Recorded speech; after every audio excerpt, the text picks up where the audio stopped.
Faites l'expérience chez vous, prenez une tasse et exposez-la au soleil, et waouh, vous remarquez la figure bizarre que fait la lumière au fond de la tasse? On va expliquer ce phénomène dans un instant, mais d'abord faisons un petit test.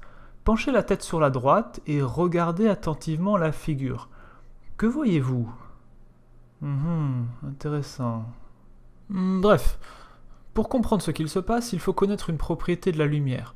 Lorsqu'elle arrive sur une surface lisse, elle peut rebondir, comme c'est le cas avec un miroir. Mais ce rebond ne s'effectue pas n'importe comment, il se trouve que le rayon qui repart est toujours le symétrique du rayon qui arrive. Vous voyez l'idée?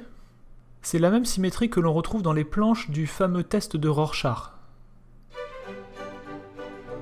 Je dirais un papillon? Je sais pas, un papillon? Un papillon. Ah non, là je dirais 2 papillons. Mais revenons à la lumière. Si jamais elle rebondit sur une surface qui n'est pas plane, il suffit, pour obtenir le rayon qui repart, de faire le pliage au point d'impact de manière à ce que la surface soit au moins symétrique juste autour de ce point. Finalement, que se passe-t-il dans le cas de la tasse?